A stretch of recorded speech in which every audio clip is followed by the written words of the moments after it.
Bem-vindos ao Tranquilamente, um espaço que nós vamos conversar de uma maneira leve e profunda sobre um comportamento, emoções e bem-estar.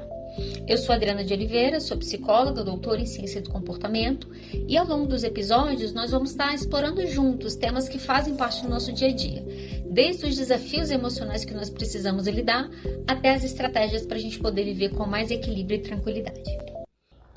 Eu acho que a primeira coisa importante quando a gente começa a falar do luto, né, como superar o luto, eu acho que a gente precisa ir para um ponto anterior a como superar, né, entender o que é o luto. O luto, ele é um processo que ele é considerado um processo natural, ou seja, um processo que o corpo passa por um estresse emocional, vou explicar isso com mais calma, e naturalmente esse corpo vai se curar. É mais ou menos essa a ideia inicial do luto.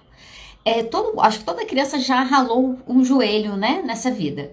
Quando você ralava o joelho, sua mãe lavava, pelo menos minha mãe fazia isso, lavava, você se arrependia profundamente de ter feito aquilo naquele momento, passava metiolate, que na década de 80 era tipo atacando gasolina e fogo na sua perna, e acabou.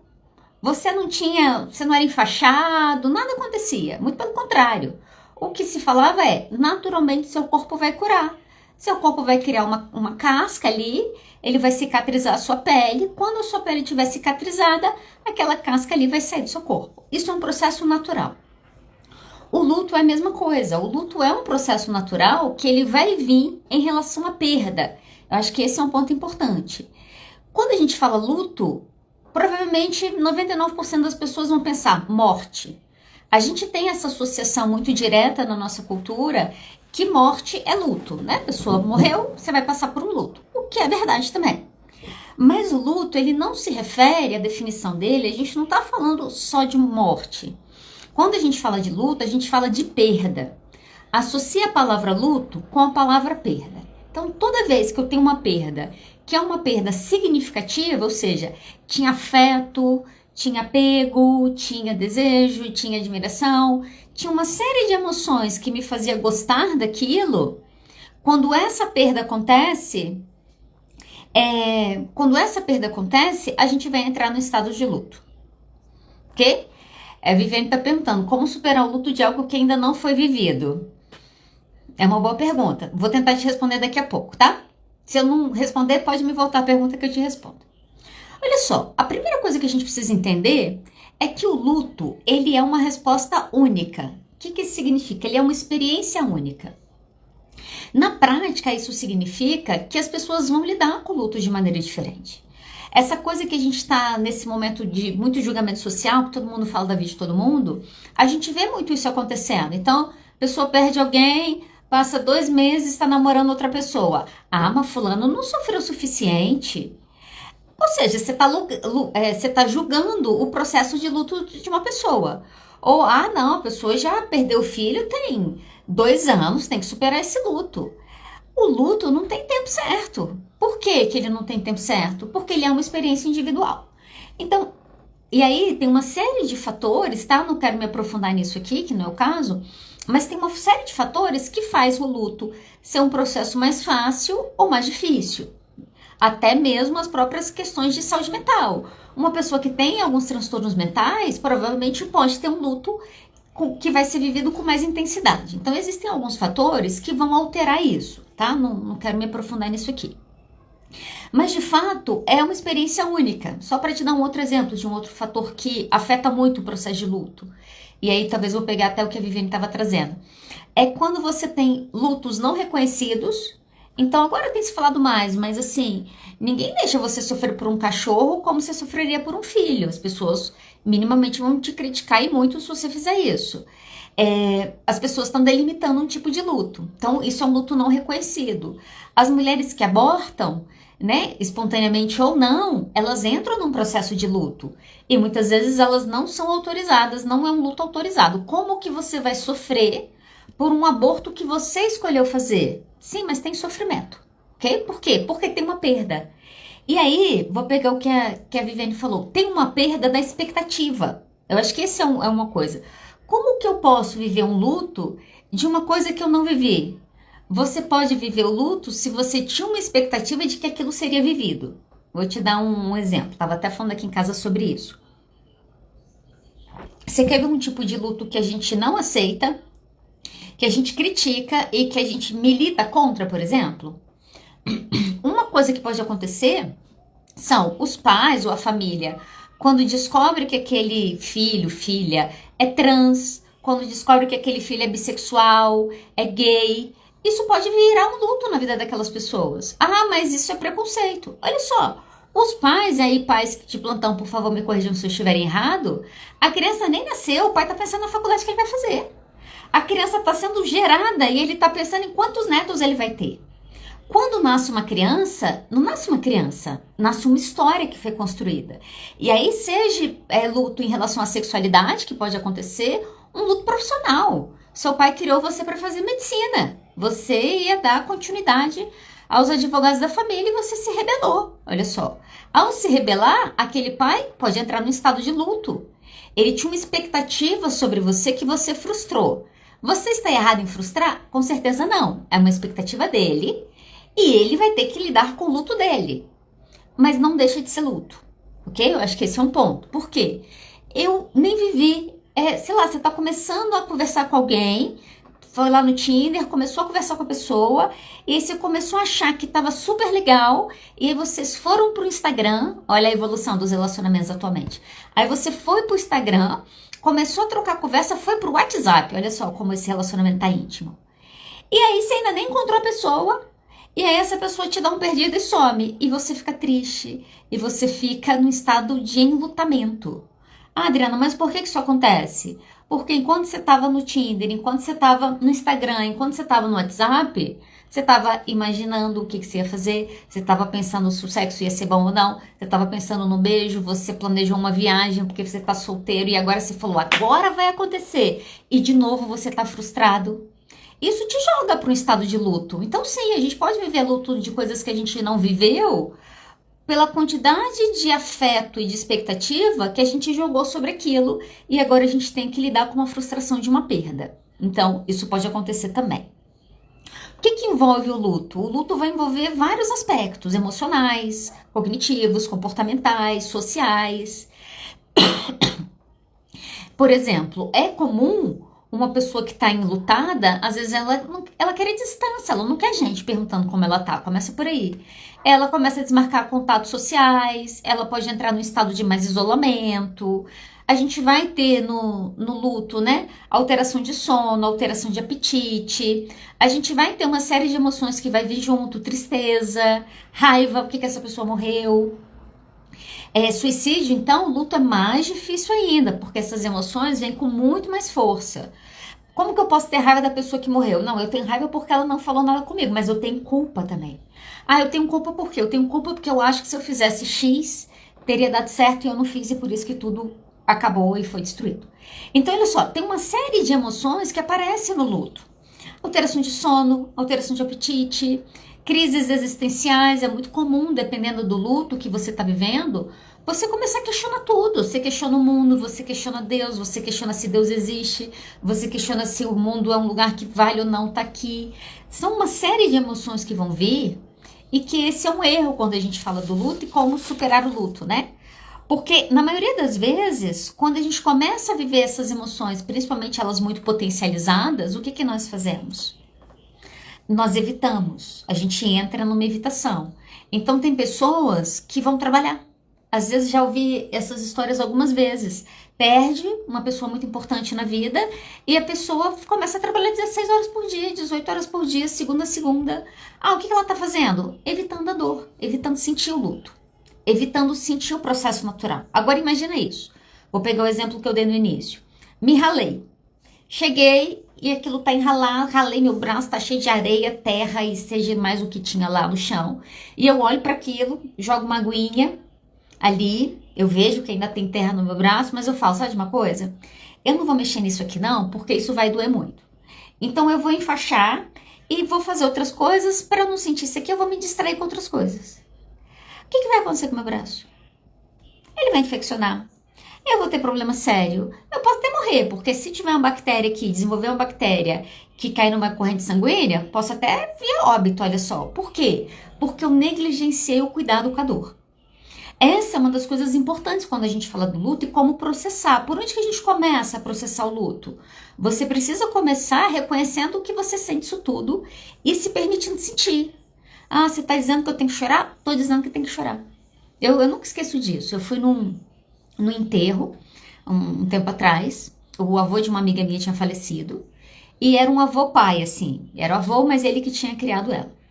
E aí, eu cheguei lá, ela chorou muito, aquele coisa de enterro, que é sempre ruim, né? E aí, quando terminou, que enterraram o corpo dele, né? Desceram, jogaram terra, aquela coisa simbólica ali. Ela veio, me abraçou, aí ela se afastou, limpou os olhos assim, respirou fundo. E ela falou, pronto, agora acabou o choro. Eu falei, não. Eu falei, agora começou o choro. Até o enterro você ainda não chorou que você precisa chorar pela perda de alguém. Ainda mais uma pessoa muito significativa. Eu falei, agora quando você sair daqui, é agora que vai começar o choro. Ela falou, mas eu preciso seguir, eu vou chorar até quando? Eu falei, você precisa chorar até você não ter mais lágrimas. Quando você chorar, que as suas lágrimas acabarem, você falar, não tá saindo mais nada, eu falei, nesse momento você vai levantar, você vai lavar seu rosto e você vai continuar a sua vida. Quanto tempo isso? Tem gente que precisa de 3 dias, tem gente que precisa de 1 semana, tem gente que precisa de mais tempo. Olha só. Quando eu perdi minha cachorrinha, antes desses meus atuais, eu tinha uma cachorrinha, o nome dela era Sara. Sara ficou comigo 9 anos. Sara foi super importante. Eu chorar, gente, porque eu não tava programando falar dela hoje. E a Sara foi super importante pra mim, me acompanhou por um momento, assim, muito difícil da minha vida, aqui em Brasília, começo e tal. Então, a Sara era aquele cachorrinho temperamental, quem conheceu a Sara sabe. Ela ficava puta comigo, me ignorava, sabe? Ela era bem assim. Mas eu amava a Sara. E a Sara morreu. Ela tava com problema, começou a ter problema novo, aí foi tratando, aí teve que entrar com remédio, aí começou a ter problema no fígado, aí comecei a tratar o fígado. E aí com 9 anos a gente descobri que ela tava com câncer. Começamos a tratar de maneira paliativa, falei que eu não ia fazer quimioterapia, não gostaria de passar por isso nem que ela passasse. E eu falei que não, começamos a tratar de maneira paliativa, era um câncer no fígado e que foi pro sistema nervoso. E aí nesse momento a gente teve que sacrificar. Eu tive que sacrificar ela. Eu sacrifiquei ela, falei, as pessoas vão querer falar comigo, óbvio, todo mundo sabe. Mandei mensagem pra um monte de gente e desliguei meu celular. Tô até com vontade de chorar. Desliguei meu celular. Todo mundo ficou doido, que sabem que eu sumo. No outro dia eu falei, não tô legal, mas tá tudo bem. Ô, gente, nem tava programado isso aqui hoje. Oi, Mônica. Aí, desliguei meu celular e tal. Eu fiquei 3 dias chorando. Fiquei chorando. Eu chorava. Aí, o que eu fiz? Além de chorar, né? Falei, bom, preciso tirar as coisas dela aqui de casa. Aí fui, peguei, tirei as coisas, doei, peguei tudo que eu tinha, brinquedo, doei. 3 dias depois, eu falei, parei de chorar.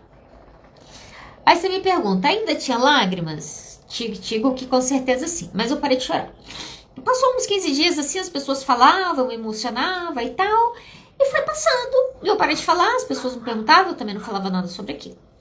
Passado 3 anos, e aí eu falei, não vou ter cachorro. Não quero cachorro dá trabalho, não quero cachorro. Aí quando foi, tinha passado 3 anos que ela tinha falecido. Eu tava em Vitória e uma pessoa me perguntou, falou, você tinha um cachorro, né? A Sara e tal, como que ela morreu? Quando eu comecei a contar a história, eu chorei. Aí eu falei, ai meu Deus, não superei o luto. É isso que acontece muitas vezes, eu tô te dando um exemplo simples. O luto, a dor do luto precisa ser vivida de maneira intensa, sabe? Às vezes nos primeiros dias a pessoa não consegue nem sair da cama, ok. Em algum momento vai precisar sair. Mas olha só, a gente tem que viver essa dor o tempo que for. O que é comum acontecer em dimensões, proporções diferentes, né? Eu perco alguém, eu sinto, esqueço, não quero falar, as pessoas não perguntam também. Daqui a 3 anos, volta tudo. Você fala, volta tudo por quê? Volta tudo porque você não viveu uma vez. O luto ele tem que ser vivido. Ou ele vai ser vivido como um processo natural, ou ele vai ser vivido como um processo patológico. No processo patológico, ele está sendo vivido por quê? Porque você adiou vivê-lo. Faz sentido isso aqui? Pronto, vamos lá. Como superar? O que é o luto? Essa é a descrição que eu mais gosto de luto. A descrição é a seguinte: viver o luto é andar numa montanha-russa, no escuro e sem cinto de segurança. Você pode estudar, tem lá as fases, raiva, blá, blá, blá, blá, blá, blá. Ah, Adriana, é assim que acontece? Gente, não é assim que acontece. Todas aquelas emoções, elas vão ser vivenciadas de maneira misturada, intensas e às vezes duais. Então eu tô com raiva, daqui a pouco eu tô com raiva de me importar com raiva, daqui a pouco eu tô com culpa, daqui a pouco eu tô triste, aí daqui a pouco eu tô com raiva com me importar triste. É uma mistura de emoções que a pessoa fica vivenciando. Aí daqui a pouco eu aceito, aí eu achei que eu aceitava, aí eu, sabe? Aí eu fico nessa. Então, o que eu preciso fazer efetivamente, né? Primeiro entender que você vai entrar num período da sua vida que vai ser um período difícil mesmo. Todo o processo de luto, ele é difícil, vai doer, vai ficar um tempinho doendo. E aí, olha só, pode ser um luto porque você perdeu alguém que você amava, pode ser um término de relacionamento, um fim de casamento, pode ser uma morte física daquela pessoa, pode ser um bloqueio que a pessoa te faz aqui no Instagram hoje, é uma maneira de você matar a pessoa, né? Você bloqueia ela em tudo quanto é lugar para ela não ter acesso a você, ou seja, você tá morrendo para ela, e você entra no luto porque isso aconteceu. Você pode viver um luto porque você perdeu um animal que era seu filho, que você tratava como seu filho. Você pode viver um luto porque você entrou e perdeu o emprego. Todas essas situações podem potencialmente te levarem a um estado de luto. O que eu preciso fazer?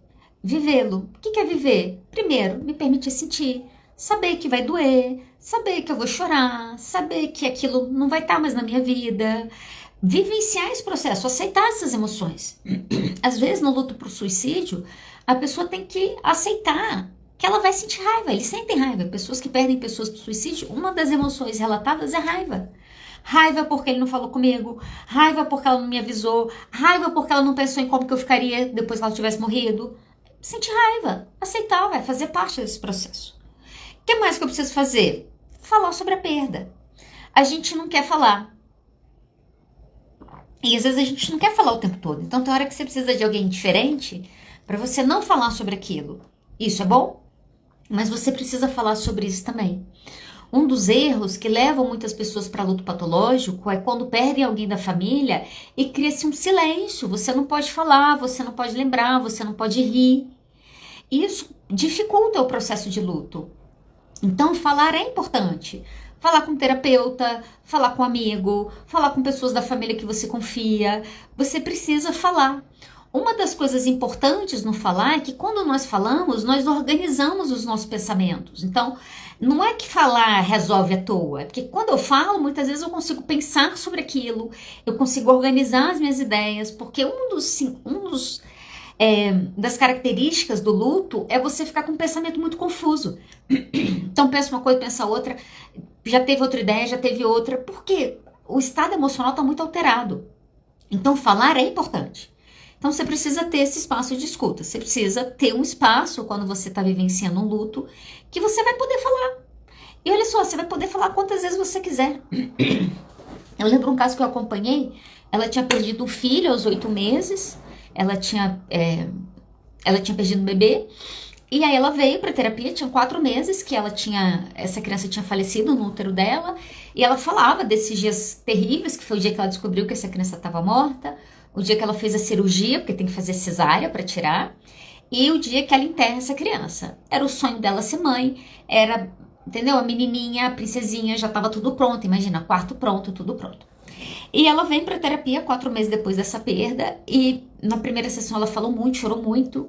Eu me senti literalmente igual a uma parede, só ouvindo, e ela chorou, chorou, chorou. Quando terminou a sessão, eu, sinceramente, o que você fez aquele dia? Eu ouvi, aquele dia eu ouvi. O que você fez mais? Eu ouvi. Aquele dia foi um dia que eu ouvi. Quando terminou a sessão, ela virou pra mim e falou assim, nossa, a sessão foi... ela falou, nossa, muito obrigada, foi maravilhoso. Eu pensei, não fiz nada, só ouvi. O psicólogo tem mania de falar isso, né? Não, porque eu só ouvi. Como se isso fosse pouco. Tá bom. Aí, ela virou e falou assim, não, isso aqui foi muito importante pra mim. Porque as pessoas na minha família, o que estava acontecendo? Quando ela ia falar sobre isso, o que as pessoas começaram a dizer? Não, fulano já tem 4 meses. Você precisa mudar o assunto. Não dá mais. Olha só, talvez 4 meses para alguém que perdeu um bebê pode ser suficiente. Para ela não era, ela precisava de mais tempo. Então procure alguém. Às vezes você vai precisar de fato ir para um profissional. Né? Eu acho que uma coisa que os psicólogos entendem, quem está aqui, é que quando você pega um caso de luto, você se prepara para por muito tempo ouvir o mesmo assunto sem se cansar. Então, às vezes é 1 ano, é 2, é 3, que às vezes toda sessão é o mesmo assunto, com algumas nuances ali. Ah, vocês não cansam? A gente precisa respeitar o tempo da pessoa. Se a pessoa precisa falar 1 mês, ok. Se a pessoa precisa falar 2 anos, ok. A gente vai conseguir ficar ali 2 anos ouvindo ela sobre isso. Então, é importante você falar. Terceiro, cuide de você. Quando a gente tem uma perda muito significativa, a vontade é fazer nada, você fica sem energia. A vontade é ficar em casa. E aí, às vezes, nesse processo, a gente se abandona. E o abandono não vai melhorar o seu luto. O abandono vai piorar o seu luto. Então, uma das coisas que a gente compromete muito, que as pessoas comprometem muito, às vezes, no luto, é o autocuidado.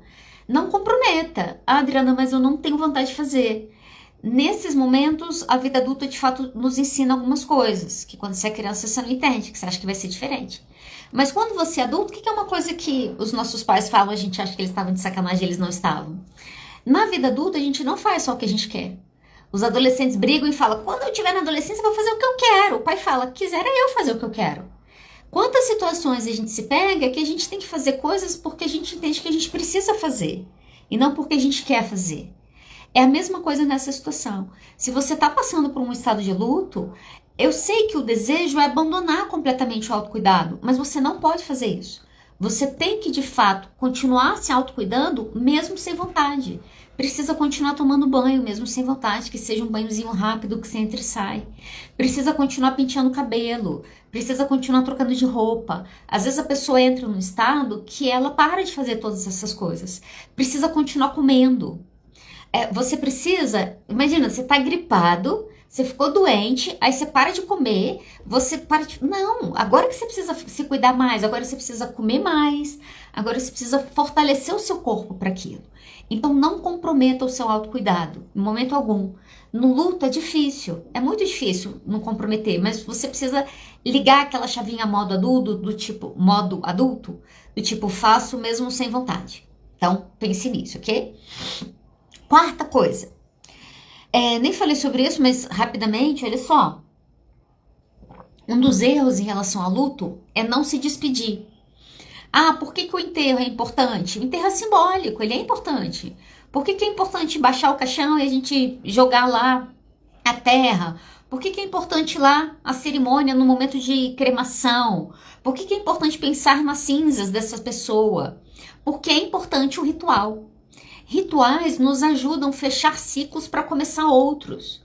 Um dos nossos erros na vida é ficar abrindo janelinha sem fechar. E em algum momento a gente vai travar. Então, a gente precisa ter marcos. Agora termina, né? Esses dias tenho falado muito sobre isso. Como que a gente perdeu os ritos na nossa cultura. Né? Tem algumas culturas que têm isso muito demarcado. O judaísmo, por exemplo. E algumas outras, né? Mas assim, a gente até tinha festa de 15 anos. O trote na faculdade, mas tinha muito problema. Sim, mas também tinha um ritual. Também significava um momento de transição. Hoje você faz a prova online, sei lá, e entra na faculdade e ninguém nem sabe seu nome, e você termina 5 anos e ninguém nem te conhece.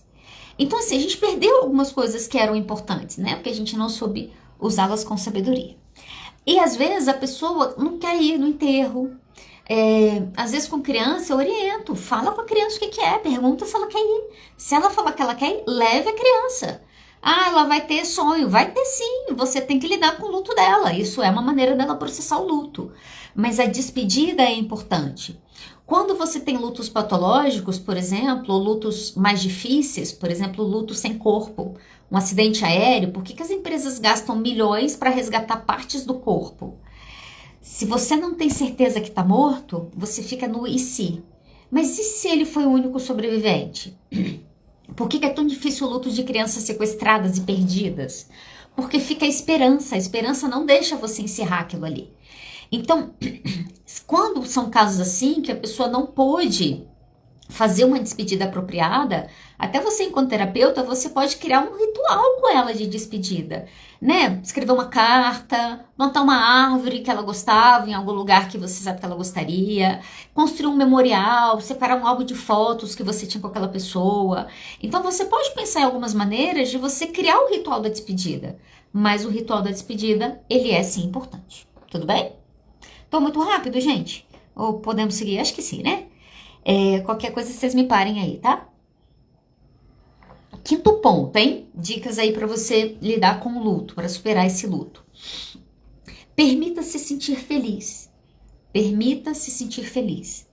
É muito comum no luto a gente achar que a gente tem que sofrer. Isso é muito cultural. Olha só, isso vem da nossa ilusão enquanto seres humanos egoístas e prepotentes, que a gente tem controle sobre as nossas emoções. As nossas emoções, elas são voláteis. Acontece uma coisa, eu tô triste, acontece uma coisa, eu tô feliz, acontece uma coisa, me deixa ansiosa, acontece outra coisa, eu fico feliz. Olha só, as nossas emoções mudam. Então, por mais que a pessoa esteja vivenciando luto, é normal ela ver um filme e achar engraçado e rir. É normal ela, às vezes, se lembrar de uma coisa com aquela própria pessoa e ficar feliz. Aí, quando a pessoa fica feliz, ela fala, não posso ficar feliz. O Whindersson Nunes, não tem a ver, mas eu acho que tem a ver. O Whindersson Nunes, quando ele falou que ele tinha depressão, né, publicamente na internet, uma das coisas que aconteceu, que é o grande preconceito em relação à saúde mental, e o luto também envolve isso, ele fez uma piada lá na internet, postou um Twitter lá fazendo uma piada qualquer, e as pessoas começaram a criticar ele, como que se ele estava depressão, ele estava feliz. Como que uma pessoa com depressão tá fazendo piada? As pessoas não entendem que a pessoa que tá com depressão, que não tá mais fazendo piada, ela também não tá nem comendo nem tomando banho. Existem graus. Olha só, enquanto você tá vivo, você tá sentindo, então você é capaz de sentir tudo, felicidade, tristeza, frustração, euforia, ansiedade, medo. Então, precisa se permitir, não dá para se culpar por sentir as coisas. Ah, eu perdi alguém e acontece uma coisa, você fica feliz. Você pode ficar feliz. Às vezes uma coisa que eu trabalho com o paciente é, você acha que essa pessoa que você perdeu, que te amava tanto, que gostava tanto de você, gostaria que você vivesse uma vida sem dar mais um sorriso? A gente pode sorrir, sabe? Sem sentir culpa. Isso não significa, né, se sentir feliz, se sentir alegre. Não significa que você esqueceu, não significa que aquela pessoa não teve importância. Significa que você é uma pessoa multifacetada, super complicadinha, que tem múltiplas emoções, que conseguem sentir coisas muito diferentes, às vezes até ao mesmo tempo. Isso somos nós, seres humanos, ok? O que mais que você pode fazer? 6. Tenha hobbies. Importante ter hobby. A gente tem que falar sobre isso. Vou falar mais. Às vezes eu fico buscando hobbies. Eu tenho essa dificuldade, mas ainda estou nessa busca. É importante ter hobby, né? Eu tenho feito meditação, meu hobby, mas já não virou tão hobby. Aí eu já estou querendo outra coisa. Mas assim, vai escrever, vai pintar, vai fazer cerâmica, vai fazer trilha, vai se conectar com a natureza. Esses dias eu ouvi uma definição de espiritualidade que eu gostei muito. Era assim: espiritualidade é a sua conexão com o não humano. Então, tudo aquilo que eu estou conectada para além dos seres humanos, isso é uma espiritualidade. Olha só, eu gostei dessa definição. Então, os momentos que eu passo com os meus animais, que eu gosto e que eu passo e tal, olha só, pode ser um hobby isso para você.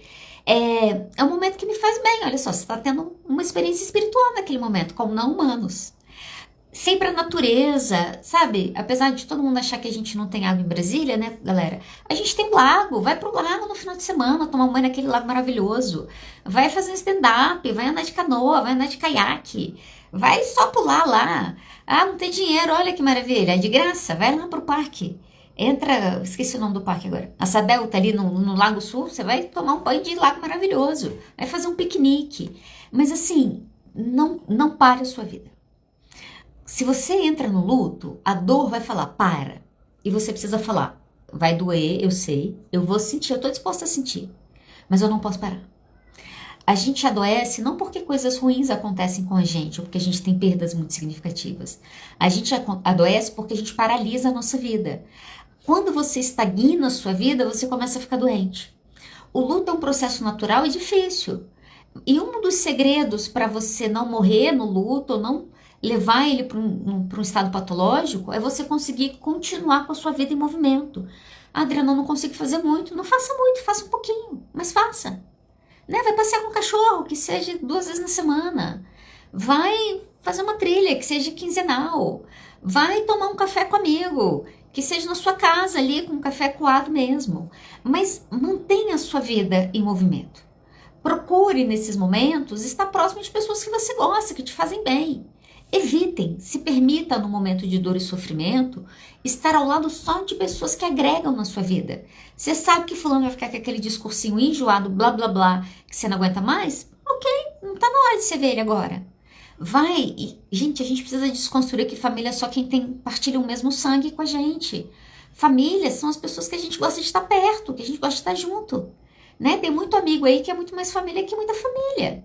Mas procure nesse momento do luto estar próximo de pessoas que você gosta, de pessoas que gostam de você. Isso faz diferença. Tenho estudado bastante sobre trauma, né? Tenho até comentado aqui algumas vezes. E um dos livros que eu li, que eu achei fantástico, que fala sobre o trauma, eles foram investigar, assim, estudando as pessoas, as pessoas que vinham de situações de muito trauma e tal, e eles tentando responder o que mais ajudava essas pessoas. O que mais ajuda eu tirar uma pessoa de um trauma, ajudar a pessoa a superar o trauma? O que eu mais posso fazer para isso? E sabe o que era? Não era terapia.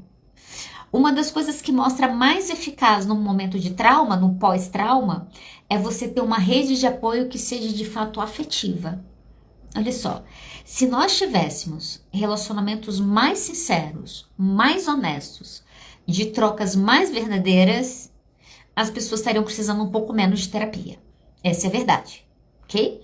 Porque às vezes a gente não vive isso com as pessoas da nossa família ou com os nossos amigos. A gente vai precisar pagar um profissional para tal. E em muitos momentos, que eu acho que isso é importante também, você pode fazer tudo isso e ainda assim você está no luto que você não consegue sair. Nesse momento é a hora que você precisa procurar um profissional. Tá fazendo? Já tentou? Já fez? Né? Não conseguiu? Procura um profissional. Por quê, né? Não tô me aprofundando nisso aqui. Mas o que eu tava te falando? Existem características comportamentais, de personalidade, de histórico familiar mesmo e pessoal, que pode complicar o luto. Então, nesses momentos, você tem um profissional que sabe o que ele está fazendo, porque ele entende esse processo, ele vai saber como te ajudar nesse processo, faz toda a diferença. Então, o luto, você não precisa passar ele sozinho. Se quem está do seu lado não está conseguindo te dar suporte suficiente, como você acha que você precisa, procura um profissional que vai conseguir te ouvir 6 meses, 1 ano, 2, 3, o tempo que for necessário, até com que você consiga, de fato, superar isso, transformar isso em algo diferente, em algo mais, ok? Então, a gente precisa saber também o momento de procurar ajuda profissional. Mas olha só, efetivamente, né? Viajei aqui emendando com a história do trauma, né? Mas efetivamente, olha o que mostra. Numa situação de estresse intenso, que é o trauma, se eu tiver uma rede de apoio que me dê suporte emocional para eu poder processar a dor, falar sobre aquilo, me sentir apoiada sobre aquilo, me sentir incentivada para recomeçar, isso vai ser extremamente eficaz. Isso vale para trauma, isso vale para luto. Então, essa rede de apoio que você cria, ela é uma rede de apoio importante. O que você precisa lembrar? Mas assim, lembrar sem esquecer. Isso vale para você que é psicólogo, para você que é curioso da psicologia. Luto não tem tempo. O luto não tem cronograma fixo. O luto não é o material da disciplina que você recebe falando quais os dias daquele semestre que você vai ter prova. O luto, ele é imprevisível. As emoções, elas simplesmente te acometem como uma onda que te tá afogando vindo em cima de você. O luto depende de tempo. A gente precisa continuar, a gente não pode parar, a gente precisa manter nossa vida em movimento, a gente precisa falar sobre isso. Mas o tempo que isso vai acontecer, a gente não sabe. Além disso, que eu acho que é um outro ponto importante quando a gente fala sobre o luto, é que existem lutos, existem dores que nunca vão passar na nossa vida. Existem perdas que elas vão ser tão significativas que vai ser quase impossível aquela pessoa morrer. Ela vai morrer fisicamente, mas ela vai estar na sua vida de uma maneira muito intensa. O que eu faço nesses momentos, né? Que lutos são esses? Muito comum, por exemplo, lutos de mulheres que perdem seus filhos. Se você for conversar com elas, talvez a sua grande maioria fala, parece que alguma coisa morreu dentro de mim no dia que ele morreu. E ela tá certa, morreu mesmo. Tem toda uma parte na vida daquela pessoa que... Então ela não só perdeu, mas ela morre algo dentro dela. Adriana, não tem jeito?